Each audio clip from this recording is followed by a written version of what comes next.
In our newsroom, the phones ring a lot. On April 1st, Katrina Bell, a single mother, was on the other end, and she was desperate. Did you pray I did. that someone would listen? Yes. What'd you think when I called you right away? After we got off the phone, I cried. Katrina had been driving hard for years to take care of her two boys. I'm a single mom. No child support, no extra help. She worked lots of jobs, including Uber. She was good at that. What was your rating? It was a 4.98 Out of? out of 5. Then COVID-19 hit. Like, everything pretty much shut down. Katrina's income was gone. Bills don't stop coming. You filed for unemployment. I did. In March, Ohio Job and Family Services, JFS, told Katrina she qualified for pandemic unemployment assistance, aid that Congress approved to provide people like Katrina with cash to make it through COVID-19. $600 a week to keep her family fed. And did you expect to get paid fairly quickly? I did. But the payments never arrived. Katrina called JFS a lot. Oh, yes. Every day? Every day.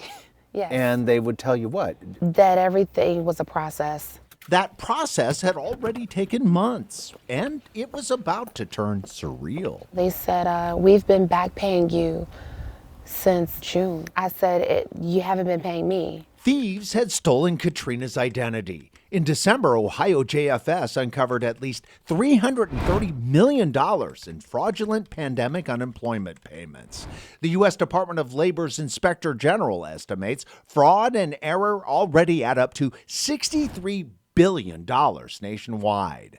Katrina was a victim, and she calculated she was owed a lot of money. It's over $20,000.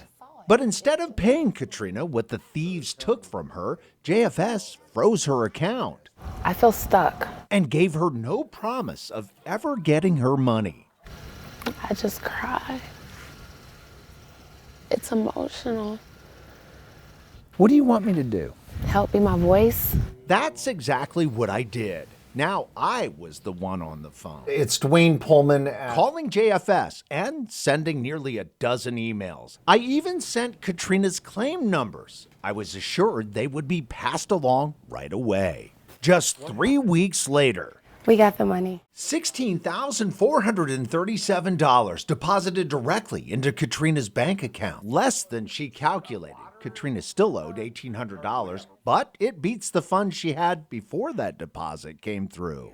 $26.11, all you had. 2611. Katrina recorded the moment when she shared the big news with her sons. I'm really happy. I honestly can't believe that it worked out the way it did. Katrina's now driven to catch up on a year's worth of bills and says she's ready for a new journey. Thanks to the call From the bottom of my heart, thank you. that solved it all. You're a God sent, you're heaven sent. Dwayne Pullman, Local 12 News.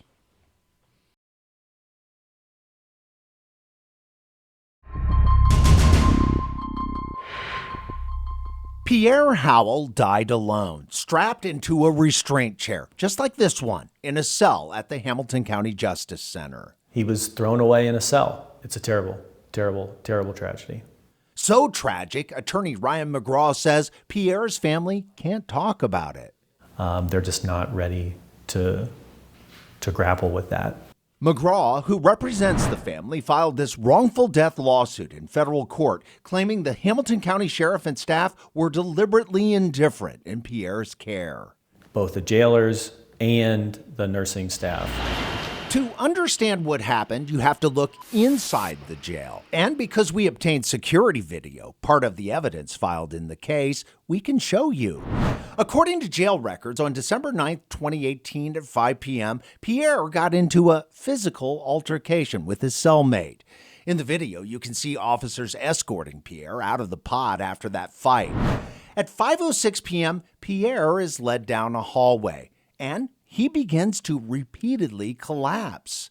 Eventually, officers drag him to an elevator, throw him in a wheelchair, and take him, with his feet dragging on the floor, to the medical unit.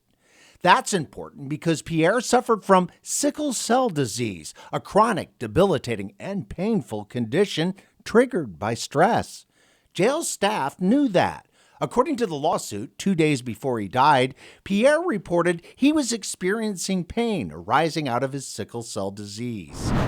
In the medical unit, the overhead camera shows a wide view, but when we zoom in, the video clearly reveals Pierre repeatedly slumping and falling to the floor. While there's no sound on these recordings, in statements, jail and medical staff confirm Pierre was yelling, moaning, and groaning in pain. According to the lawsuit, the nurse in charge knew that Pierre had sickle cell disease, yet she felt Pierre was experiencing a mental health issue and was being non-compliant with medical care. And the call was made to get the restraint chair. That's the restraint chair being rolled in as Pierre lies on the floor in pain. Within minutes, 8 corrections officers surround Pierre, picking him up and strapping him in, immobilizing his body. Now helpless, Pierre is rolled out of medical at 5:43 p.m. and taken to Cell 6 in Pod A in the psychiatric unit. According to court records, Pierre would remain in that restraint chair alone in Cell 6 for more than 4 hours. Corrections officers reported in official logs that they conducted required routine checks on Pierre. But the security video reveals more than a dozen of those checks did not happen. He was supposed to be evaluated every 10 minutes. Was he? Absolutely not. In fact, they falsified records claiming that they checked on him. In its motion for summary judgment, the county insists there was no wrongful death and no deliberate indifference. But the county admits those official logs are wrong, stating officers checked on Howell, but not every 10 minutes as documented on their logs, conceding that is a violation of jail policy. When officers actually observed Pierre, he was noted to be awake for the first hour and 45 minutes. Then they reported Howell appeared to be sleeping. At 9:45, when officers went into Cell 6 to remove Pierre from the restraint chair, he was already dead. An autopsy by the Hamilton County Coroner's Office concluded Pierre died from organ failure due to a sickle cell crisis following a physical altercation. He was 33 years old. He died alone in a cell strapped to a chair where he couldn't move. Absolutely. It makes no sense to us as to why he was ever put in the chair based on his condition. Dwayne Pullman, Local 12 News.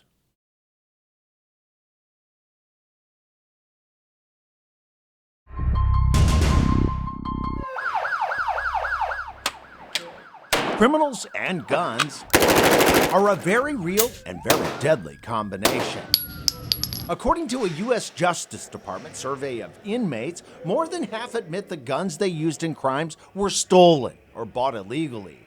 Many of the guns are grabbed during dramatic thefts. In June of 2019, thieves rammed an SUV through a gun store in Rockville, Maryland, scooping up weapons before fleeing.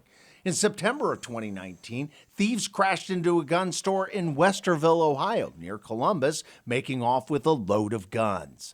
But the Justice Department says most criminal weapons are simply stolen from people's homes and cars.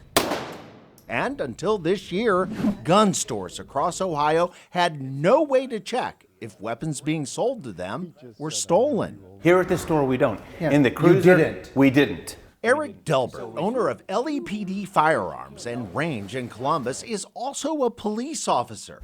So, he took aim at stopping the flow of stolen guns. It's especially repugnant to you. Absolutely. It is furthering the trade. It's furthering the criminal element. Delbert took the problem straight to Ohio's Attorney General Dave Yost, who not only listened, he acted. What we're actually doing is empowering the people. The AG is doing that by launching this, the Ohio Stolen Guns Database, a website where dealers and anyone else can check anonymously if a weapon's been reported as stolen before they buy. All you need is the gun's serial number. Serial There's your serial number? Right, yep. And Hit the search. Within seconds, you know whether a weapon was stolen. That is so easy. It is extremely easy. Why did you feel this was a priority? They make our cops and our neighborhoods, our communities less safe. Everything we can do to push information out, empower the people to help control and reduce the flow of stolen weapons onto the street is a good step. But that step stops short of making stolen gun checks mandatory. Why not mandate the check? That's a question for the legislature, not the Attorney General. Strong gun support and heavy gun lobbying at the Ohio State House means a new Ohio law mandating checks for stolen guns is unlikely.